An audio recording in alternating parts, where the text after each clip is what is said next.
송년주일 이 아침 우리에게 주시는 말씀은 창세기 13장 1절로 4절까지의 말씀입니다. 창세기 13장 1절로 4절까지의 말씀. 주신 말씀 우리 함께 한 음성으로 봉독하십니다. 아브라함은 이집트를 떠나서 네겝으로 올라갔다. 그는 아내를 데리고서 모든 소유를 가지고 이집트를 떠났다. 조카 롯도 그와 함께 갔다. 아브라함은 집짐승과 은과 금이 많은 큰 부자가 되었다. 그는 네겝에서는 얼마 살지 않고 그곳을 떠나 이곳저곳으로 떠돌아다니다가 베델 부근에 이르렀다. 그곳은 베델과 아이 사이에 있는 예전에 장막을 치고 살던 곳이다. 그곳은 그가 처음으로 제단을 쌓은 곳이다. 거기에서 아브라함은 주님의 이름을 부르며 예배를 드렸다. 아멘. 참 좋으신 주님의 은혜와 평화가 여러분에게 임하시기를 빕니다. 2024년 올 한 해 여러분 모두가 잘 달려오셨습니다. 힘들어서 비틀거릴 때도 있었지만 끝까지 잘 오셨습니다. 주님이 동행해 주셨기에 그리고 우리 서로 기도하며 함께 했기에 여기까지 올 수 있었습니다. 모든 것이 다 은혜였습니다. 한 해를 마무리하는 이 시간에 다시 베델로라고 하는 제목으로 말씀 은혜를 나누려고 합니다. 베델은 하나님의 집이라고 하는 뜻입니다. 다시 베델로는 풀어 설명하면 다시 하나님의 집으로라고 하는 뜻이 되겠죠. 사랑하는 여러분, 오늘 말씀의 내용을 제가 사진으로 찍었다고 생각하고 한번 설명드리겠습니다. 1절과 2절의 내용을 사진으로 찰칵 찍었다고 하면 이런 모습이 됩니다. 양떼와 소떼가 있습니다. 그리고 당나귀들도 있습니다. 그리고 커다란 낙타떼도 보입니다. 그렇게 큰 가축 무리가 무리를 이루어서 이동을 하고 있습니다. 이 가축대를 몰고 있는 종들도 보입니다. 그리고 이제 주인공들이 보입니다. 늙은 부부 네외와 젊은 남자의 모습이 보입니다. 바로 아브라함, 그의 아내 사레, 그리고 그의 조카 롯이죠. 아브라함 일행은 지금 네겝 광야를 지나서 가나안 땅 어디론가를 향해 가고 있습니다. 사진의 초점을 이제 아브라함에게 맞춰봅니다. 아브라함의 표정이 보입니다. 어떤 표정일까? 환한 미소로 행복한 표정일까? 어깨를 쫙 편 자신만만한 모습일까? 아닙니다. 아브라함의 표정은 행복해 보이지가 않습니다. 자신만만해 보이지도 않습니다. 그런데 이상합니다. 말씀을 봤더니 지금 아브라함은 큰 부자가 되어서 돌아오고 있는 길이거든요. 가축대만 많은 것이 아니라 종들만 있는 것이 아니라 금은보와 상자도 있습니다. 2절 말씀이죠. 아브라함은 집짐승과 은과 금이 많은 큰 부자가 되었다. 큰 부자가 되어서 돌아오는데 왜 표정이 행복해 보이지가 않을까? 그 모습이 자신만만한 모습이 아닐까? 마치 실패한 사람처럼 무언가 깊이 생각에 잡혀있는 그런 모습과 표정으로 왜 돌아오고 있을까? 이유는 12장의 내용과 연결이 되어 있습니다. 12장의 내용을 제가 풀어서 간단히 설명드릴게요. 아브라함의 별명은 믿음의 조상이지요. 우리도 믿음의 조상 아브라함. 그 아브라함이 아직 아브라함 되기 전 아브람이라고 부를 때 뜻이 비슷하지만 크게 다릅니다. 아브람은 존귀한 아버지라고 하는 뜻인데 아브라함이 되면 많은 사람의 아버지라고 하는 뜻입니다. 큰 민족의 아버지라고 하는 뜻이거든요. 자, 하나님이 아브라함에게 말씀하십니다. 12장 1절을 봤더니 하나님께서 아브라함에게 약속을 주시는 거예요. 1절부터 3절까지 말씀, 너는 아브라함 너는 내가 살고 있는 땅과 내가 난 곳과 너의 아버지 집을 떠나서 내가 보여주는 땅으로 가라. 내 본토 친척 아비 집을 떠나 내가 너에게 지시한 땅으로 가라. 이 말씀입니다. 그래서 내가 너로 큰 민족이 되게 하고 너에게 복을 주어서 내가 크게 이름을 떨치게 하겠다. 너는 복의 근원이 될 것이다. 저는 이 대목이 너무 좋아요. 너는 복의 근원이 될 것이다. 너를 축복하는 사람에게는 내가 복을 베풀고 너를 저주하는 사람에게는 내가 저주를 내릴 것이다. 땅에 사는 모든 민족이 너로 말미암아 복을 받을 것이다. 기가 막힌 약속입니다. 이 약속을 75세 아브라함이 받거든요. 이것을 우리는 언약이라고 부르죠. 하나님과의 약속이기 때문에 아브라함은 이 언약을 붙들고 가나안 땅 세겜이라고 하는 곳에 정착해서 살기 시작합니다. 여기에서 하나님은 한 번 더 약속해 주십니다. 내가 너의 자손에게 이 땅을 주겠다. 우리가 흔히 부르는 가나안 땅 이 땅을 너의 후손들에게, 자손들에게 주겠다. 그래서 아브라함은 제단을 쌓습니다. 제단을 주님께 바치고 주님의 이름을 부르면서 예배를 드리고 바로 이 장소에 이름을 하나 붙입니다. 그 이름이 베델입니다. 여기가 하나님의 집입니다. 라고 하는 고백이죠. 여기까지는 너무 멋져요. 믿음의 조상답습니다. 하지만 그 땅에 기근이 듭니다. 우리 기억하잖아요. 하나님의 약속에 있는 그 자리, 그 땅에도 어려움은 있습니다. 신약으로 넘어오면 예수님 타신 배에도 폭풍우가 몰아닥치거든요. 그래서 아브라함은 생각합니다. 그리고 결정을 내버립니다. 이집트로 가자. 아무리 뭐라 그래도 이 땅보다는 이집트 땅이 넉넉할 거야. 먹고 살 길이 거기에 있을 거야. 우리 이집트로 가자. 이게 어리석은 결정이었습니다. 저는 이 결정을 바보 같은 결정, 평생 후회할 결정이라고 부르고 싶어요. 흥미롭게도 아내 사레가 굉장히 아름다운 여인이었습니다. 아브람과 사레의 나이 차이는 10살이거든요. 약속을 받은 지 얼마 안 된 시간이기 때문에 적어도 나이가 아브람은 75세, 그리고 사레는 65세 할머니인데 굉장히 아름다웠나 봐요. 제가 이 말씀 준비하다가 어제 늦게까지 준비했거든요. 정리하고 그러다가 이렇게 우리 집사람 얼굴 봤더니 주님 감사합니다. 저는 거짓말 안 해도 되겠군요. 그래서 오늘 여러분들 얼굴 쫙 봤더니 똑같아요. 우리는 거짓말 안 하고 살 수 있어요. 왜냐하면 아브라함이 고민을 한 거예요. 내 아내 사레가 아름다운 여인인데 이집트에 가면 이런 어려움을 당하지 않을까. 내 아내를 바로 임금이 자기 아내로, 자기 처로 삼지 않을까. 이런 엉뚱한 생각을 하고 불행한 상상을 한 거예요. 이런 상상은 그대로 이루어지죠. 그러니까 이미 아브라함이 사레에게 이런 엉뚱한 소리를 해버립니다. 이집트에 도착하면 당신을 이렇게 해줬으면 좋겠어. 당신이 나의 아내라고 하는 것을 알면 나는 죽이고 당신은 살릴 것이요. 그러니까 당신은 나의 누이라고 하시오. 그렇게 하여야 내가 당신 덕분에 대접을 잘 받고 또 당신 덕분에 이 목숨도 부지할 수 있을 거예요. 바보 같은 결정을 한 거예요.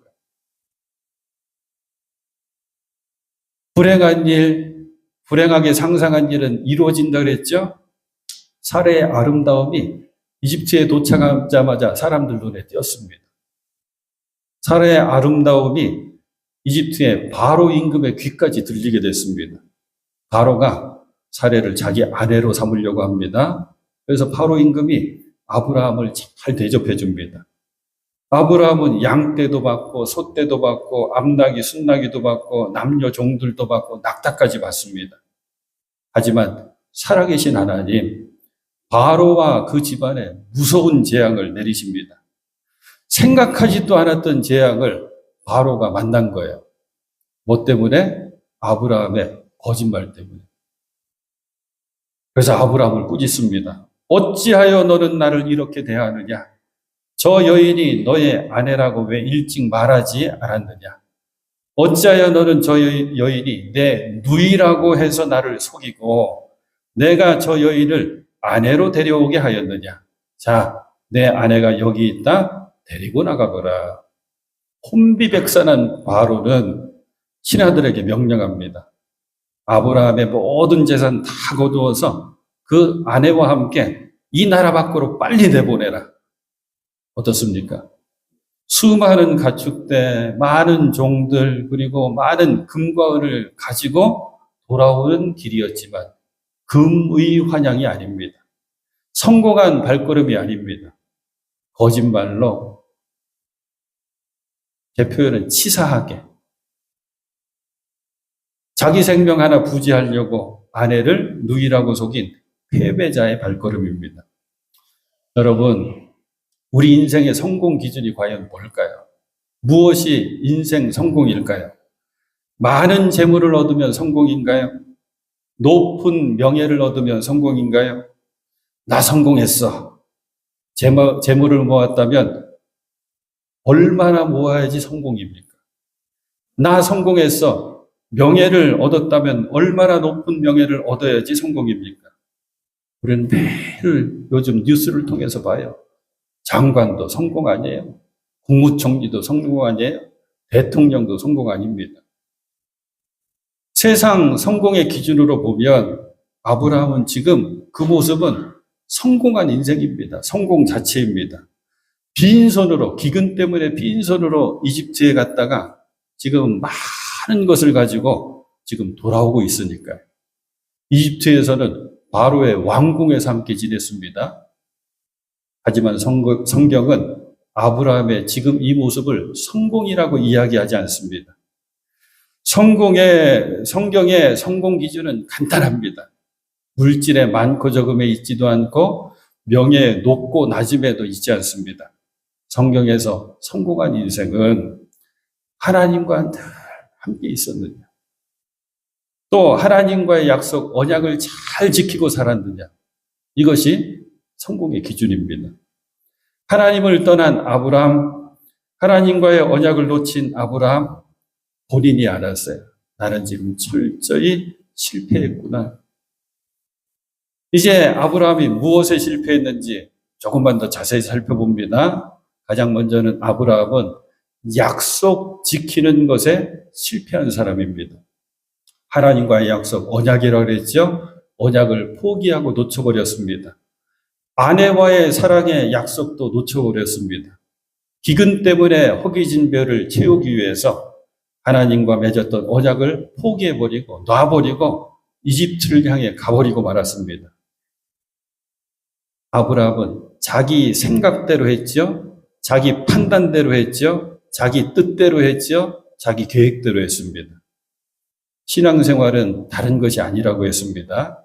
나의 계획을 하나님의 계획에 맞추려고 하는 것이 신앙생활입니다. 아브라함은 이것에 실패했습니다. 이집트에서 살아남기 위해서 아내와의 부부됨의 약속을 포기해버리고 누이 동생이라고 거짓말했습니다. 어떤 상황에서도 아내를 지켜줘야 하는 남편으로서의 약속을 포기한 아브라함, 그대로 실패자입니다. 언약을 놓치고 포기한 결과, 약속을 놓치고 포기한 결과 어땠나요? 아브라함에게는 위대한 하나님의 약속이 있었죠. 너에게 복을 주어서 내가 크게 이름을 떨치게 하겠다. 너는 복의 근원이 될 것이다. 이렇게 복의 근원이 되어야 될 아브라함이 오히려 저주의 근원이 되어버리고 맙니다. 주님께서 아브라함의 아내 사레의 일로 바로와 그 집안에 무서운 재앙을 내리셨다. 아브라함 때문에 바로와 그 집안이 무서운 재앙을 만난 거죠. 그런데 여러분, 하나님의 자비하심이 놀랍습니다. 그 사랑이 끝도 없고 한도 없습니다. 아브라함의 거짓말 때문에 무서운 재앙을 받게 된 바로의 모습에서 답을 찾습니다. 이집트의 바로 임금은 아브라함을 그대로 내보내줍니다. 화풀이 할 수도 있었어요. 왜 거짓말 시켰느냐고. 아브라함의 목을 내리칠 수도 있었습니다. 아브라함에게 주었던 재물을 다 뺏어버리고 빈털터리로 만들어서 내쫓을 수도 있었습니다. 그런데 놀랍습니다. 바로는 자신이 주었던 재물과 함께 아브라함, 사레 그대로 이집트 밖으로 나가라고 명령합니다. 죽을 뻔한 아브라함이 살아 돌아오는 길입니다. 바로 임금이 왜 그랬을까? 답은 너무 분명합니다. 아브라함과 특별한 관계를 맺고 계시는 하나님을 두려워했기 때문입니다. 사랑하는 여러분, 신앙의 법칙 하나 알려드릴까요? 우리가 세상 속에서 어떻게 하면 당당하게 살아갈 수 있을까? 내가 하나님의 은혜 속에 있으면 됩니다. 더하기 하나님을 두려워할 줄 알면 됩니다. 내가 하나님의 은혜 아래 있으면서 하나님을 두려워하면 놀랍게도 세상이 우리를 두려워합니다.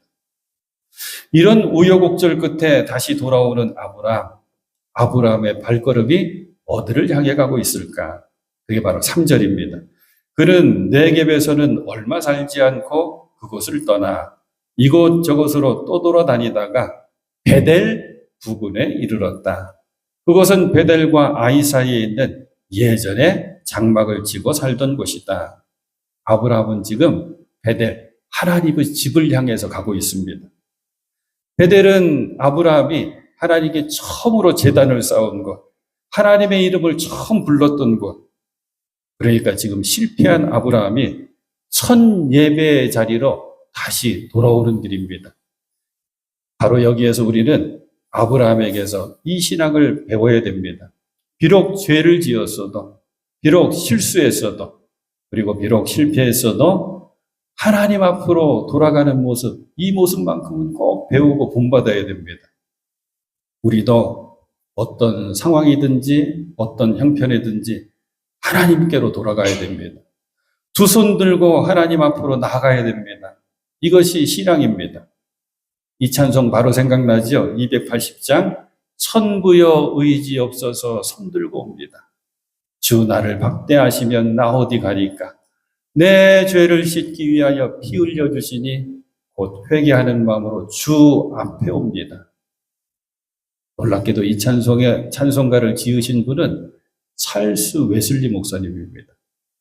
우리 감리교회 창시자 존 웨슬리 목사님의 동생이셔요.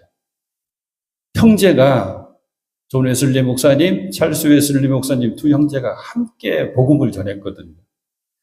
두 형제가 언제나 이 마음으로 복음 전했습니다. 나 두 손 들고 하나님 앞으로 나갑니다. 하나님께 쓰임받게 하여 주시옵소서. 그래서 세계가 다 나의 교구다 외치면서 그렇게 복음을 전하셨습니다. 사랑하는 여러분, 오늘은 한 해를 마무리하는 송년주에 성공하든지 실패하든지 언제나 베델로 향하시는 여러분 되시길 바랍니다. 성공하든지 실패하든지 하나님과의 언약만큼은 꼭 붙드시는 여러분 되시길 바랍니다. 성공하든지 실패하든지 은혜 아래로 나오시는 우리 모두가 될 수 있기를 소망합니다. 우리의 예배가 언제나 두 손 들고 주님 앞에 나아가는 이 베델의 예배가 될 수 있기를 소망합니다. 두 손 들고 베델에 나온 아브라함, 이제 예배를 통해서 하나님과의 관계를 회복시킵니다. 4절 말씀이죠. 4절 말씀의 후반부. 베델, 거기에서 아브라함은 주님의 이름을 부르며 예배를 드렸다. 예배가 무엇일까? 예배를 설명하는 많은 정의들이 있거든요. 그 가운데 최근에는 제가 요 한 구절을 마음속에 꼭 품고 살아요. 예배가 무엇일까? 예배는 하나님 앞에서 내가 무장해제하는 시간이다.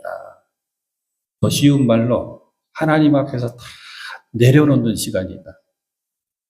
찬양 가사 중에 이런 거 있어요. 내가 주인 삼은 모든 건 내려놓고 하나님 앞에서 이전에는 내가 요거만 내가 붙들면 되겠다. 요거만 내가 가지면 되겠다. 여기까지 내가 이루면 되겠다 했던 거 다 내려놓고 무장해제시키고 하나님 앞에 나가는 것, 그게 예배랍니다. 예배에서 주님의 이름을 불렀다고 했죠. 아브라함이 뭐라고 여호와 하나님의 이름을 불렀을까? 틀림없이 이렇게 불렀을 거예요. 살아계신 하나님, 자비로우신 하나님, 은혜로우신 하나님, 이 부족한 나를 끝까지 붙들어 주시는 여호와 나의 하나님하고 불렀을 것입니다. 이 하나님의 이름을 부름으로 아브라함과 하나님 사이의 관계가 다시 회복되는 거거든요. 다 내려놓는 예배를 통해서 하나님과 우리 사이의 관계가 회복되는 것입니다. 죄인들은 특징이 있어요. 죄를 지으면 바로 쳐다보질 못합니다. 저도 경험하고 여러분도 경험하는 거예요. 어린 시절에 잘못을 저질렀으면 첫 번째 해야 될 거 도망쳐야 돼요. 맞기 전에 도망가야 됩니다. 부모님 화가 가라앉을 때까지 싹 숨어 있다가 화가 좀 풀리셨나 싶을 때 나가야지 덜 맞아요. 텔레비전에 봤더니 프로그램 애완견 막 가르치고 돌보는 거 봤더니 강아지도요.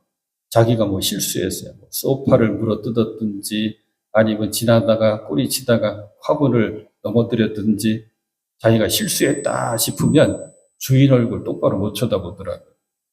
죄 지으면 주님을 바라보질 못합니다. 주님 얼굴 쳐다보지 못하고 고개를 숙일 수밖에 없습니다.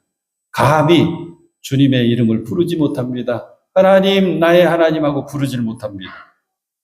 이집트에서 나온 아브람, 하나님 앞에서 얼굴을 둘 수가 없었습니다. 하나님의 이름을 감히 부를 수가 없었습니다. 하지만 베델에 도착하니까, 첫 예배 자리에 도착하니까 아브람은 다시 하나님의 이름을 부릅니다. 다시 예배자가 됩니다. 얼굴을 주님을 향해 들고 하나님의 이름을 크게 외치면서 예배합니다. 틀림없이 두 눈에 뜨거운 눈물이 흘렸을 거예요. 그리고 이렇게 외쳤을 것입니다. 하나님 감사합니다. 하나님, 나 같은 죄인 다시 받아주시니 참으로 감사합니다.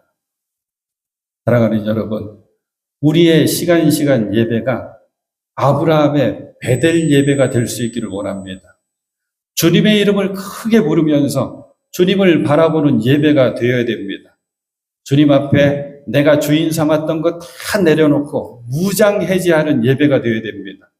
하나님께서 나를 다시 받아주셨음을 느끼고 감사하면서 하나님과의 관계를 회복시키는 그런 예배가 되어야 됩니다. 그 찬송이 조금 전에 불렀던 찬송이에요. 나 같은 죄인 살리신 그 주 은혜에 고마워. 잃었던 생명 찾았고 광명을 얻었네. 마지막 한 가지만 더 생각해 봅니다. 아브라함이 이집트를 출발했어요. 광야 지형 네게브 사막, 네겝을 지나갑니다. 그리고 베델에 이르기까지 긴 여정이었는데 하나님께서 안전하게 지켜주셨다고 하는 사실입니다.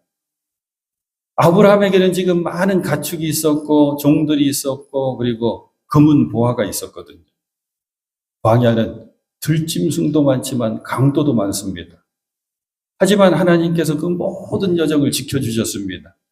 이집트를 넘어와서 네겝 광야를 지나고 가나안 땅에 이르기까지 하나님은 보이지 않는 손으로 아브라함을 보호하시면서 인도해 주셨습니다. 똑같습니다. 지금 우리 시대에 얼마나 사건과 사고가 많습니까? 그런데 하나님은 보이지 않는 손으로 우리를 지켜주십니다. 우리의 삶의 모든 여정을 지켜주십니다. 선함으로 인도해 주십니다. 그리고 안전함으로 인도해 주십니다. 혹시 여러분 가운데 이런 분 계실까요? 목사님, 저에게는요, 특별하신 은혜가 없는 것 같아요. 목사님, 제 인생에는 불가능을 가능케 하시는 하나님의 강력한 손길을 느끼질 못했어요. 경험하지 못했어요. 이런 분 계실 수 있어요. 제가 질문합니다. 그러면 별일 없이 무탈하게 지내셨네요. 네, 맞아요. 별일은 없어요. 늘 잔잔한 호수 같아요. 그럼 제가 자신 있게 말씀드릴 수 있습니다. 최고의 복으로 사셨습니다. 최고의 은혜로 사셨습니다. 무엇 하나 특별한 것 없이 때로는 오히려 지루하게 느껴지는 일상의 삶을 살지만 믿음의 눈으로 바라보면 보이지 않는 하나님의 손이 보여집니다. 최고로 감사한 일입니다. 무탈하게 사는 것. 그래서 우리는 찬송합니다. 말씀 뒤에 찬송 부를 거고 송구영신 예배 때 또 찬송 부를 거예요. 301장. 지금까지 지내온 것 주의 크신 은혜라. 한이 없는 주의 사랑 어찌 이루 말하냐. 사랑하는 여러분, 하나님의 집 베델을 기억하십시오. 베델에서 주님을 바라보십시오. 우리들의 베델은 바로 이 매포교회입니다. 이 교회에서 주님의 이름을 크게 부르시면서 주님 주신 약속을 꼭 붙드십시오. 2024년 올 한 해 우리 모두는 다 베델의 은혜 속에서 살았습니다. 약속이 있었고 돌보심이 있었고 인도하심이 있었습니다. 날마다 베델의 은혜 속에서 사시면서 임마누엘 하나님께서 우리의 삶의 모든 면에서 함께 계시고 지켜주심을 꼭 믿으면서 주님과 늘 동행하시는 사랑하는 여러분 되실 수 있기를 축복합니다.